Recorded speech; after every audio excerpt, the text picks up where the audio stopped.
In this video, I'll show you how to play a fantastic slide song called You Gotta Move by Mississippi Fred McDowell. Thanks to our sponsor, Black Mountain Picks.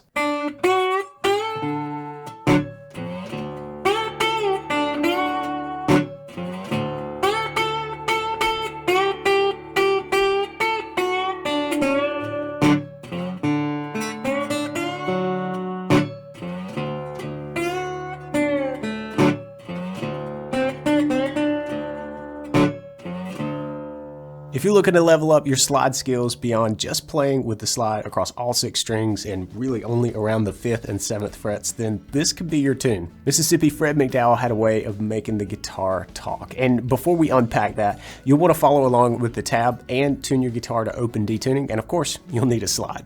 I got a small collection of slides that I really never use. The reason? None of them seem to fit just right. And that's the biggest problem with buying a slide. It's hard to find one that's a great fit. The new full-size slide from Black Mountain solves this problem. Black Mountain makes this fantastic thumb pick, the slide ring, and now they've incorporated that same spring-loaded design into this new full-size metal slide. This slide has a cutaway for comfort and it adjusts to your finger for that perfect fit. They come in 3 sizes, small, regular, and extra large to help you get in the ballpark, but then that spring takes over and helps you dial in the perfect fit.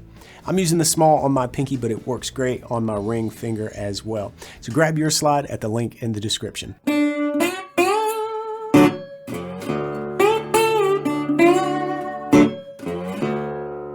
These 2 phrases are a perfect call and response setup, and it uses the notes from the D major scale on the 1st string.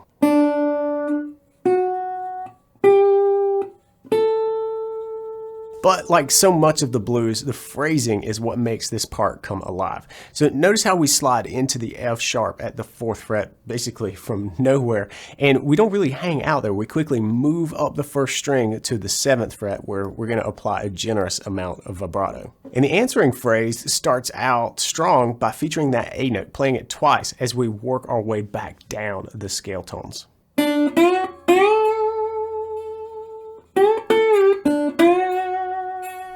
Notice that when we start off this phrase, we're picking the open 1st string and then kind of sliding on from nowhere, right? We're gradually lowering the slide to the string as my hand is moving toward the 4th fret.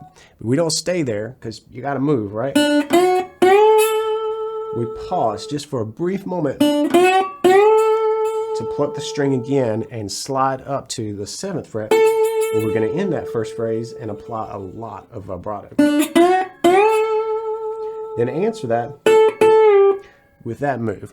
We're going to hit the 7th fret twice, slide down to the 5th fret. We skipped over that on the way up. We want to hear it on the way down. And then notice my finger went back to the string to kind of stop it for a second.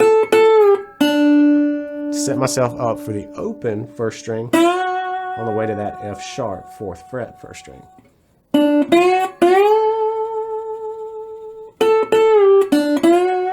But you can apply a lot of vibrato there. Landing on the major 3rd, this F sharp, really lends a lot of sweetness to the phrases, but this sweet melody isn't really the only thing that's happening here. The 2 phrases are actually broken up by some aggressive chord stabs and a low D note, the open 6th string, droning on underneath.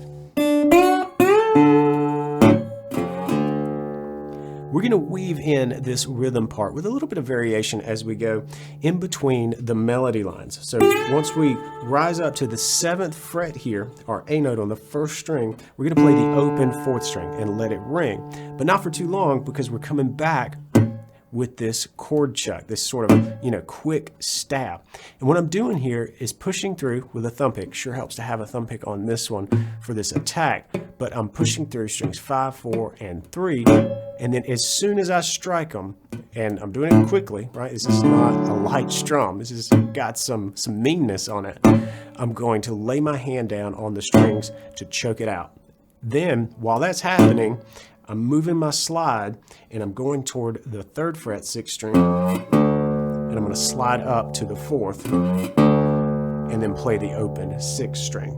And that 6th string needs to ring. Let that go as we move up to the 1st string and play our next phrase, the one that we already learned. And then we've got that same move.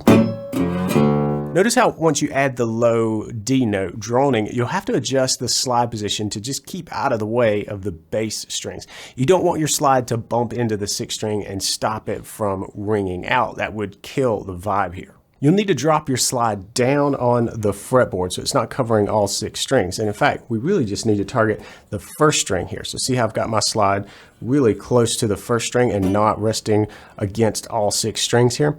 And the other thing that you can do to make sure you're just targeting the 1st string is angle the slide. Instead of holding it straight on the fretboard like this, kind of angle it, kick it out a little bit, and you're playing the 1st string really toward the middle part of the slide.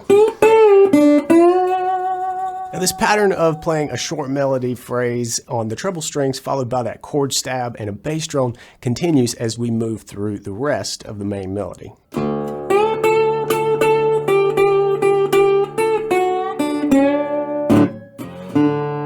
Alright, this is one of my favorite phrases. We call out this A note on the 7th fret 1st string quite a lot, with that 6th string droning on. So you don't want to free your hand from the strings. We don't want to have a palm mute or anything like that to inhibit that string from ringing. So we let that drone and then slide up. And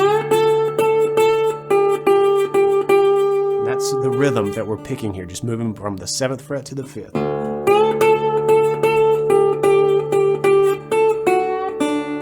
Back up. I move back up to the 7th fret and then down to the 4th fret. And I want to slide a little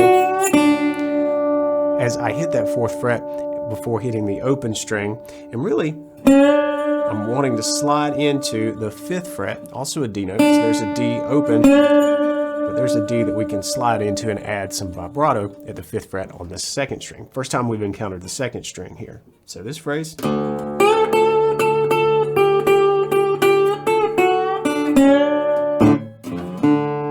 We've got our friend, that little rhythmic tag, but as we slide through, instead of the open 6th string here, we're going to go for the D note on the 4th string open. Now the next 2 phrases are short and sweet, but they do a great job of setting up the final payoff line.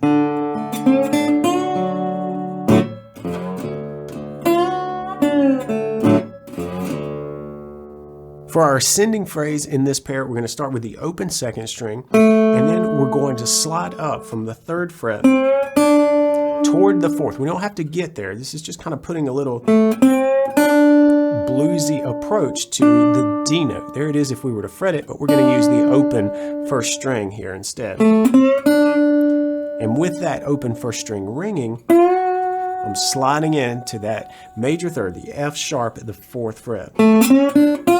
And then right after that, we want to keep time here, so we're going to play a bass note, although it's kind of high for a bass note, but it's the G note, open 3rd string, and then our chuck before we start working our way down.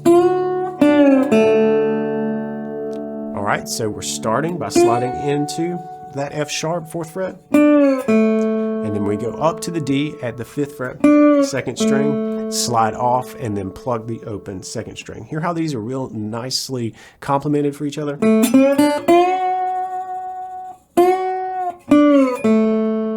All right, but there's a little bit of a trick in the bass part connecting these 2 phrases. This is subtle,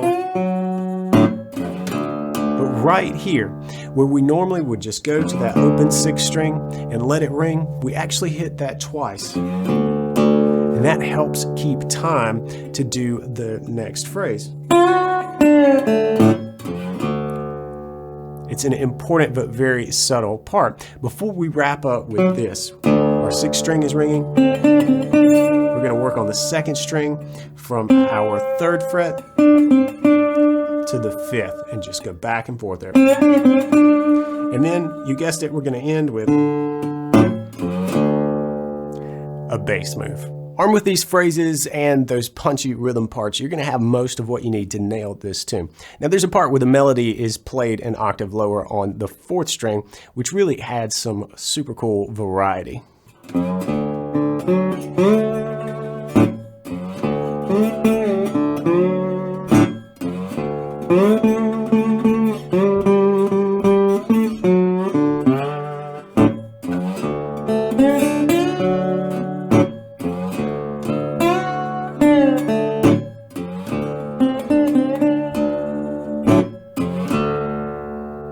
part is basically the same as what we've been doing on the first string. We just switch the first portion of it to the fourth string.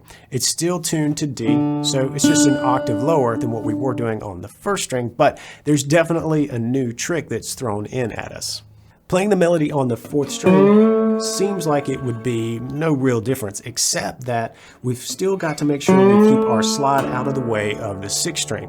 But we're so much closer to the sixth string that it's actually a little bit more difficult than when we played the melody on the first string. The way to do this is to play with the slide contacting the string at the leading edge. I'm talking about the fourth string here, right? So we don't want the slide so far up here that we run the risk of causing extra noise when that sixth string rings. We want to drop it down and play just the edge on the fourth string. And you'll know you've got it right when you hear the notes on the fourth string singing along. And you can hear that sixth string note droning over it. Slide guitar is a lot of fun to play, and we don't have to look any further than Mississippi Fred McDowell to hear how expressive it can be. But it's certainly not without its challenges, and there are common mistakes that you definitely want to avoid. Click here if you want to find out if you're making one of the biggest slide guitar mistakes.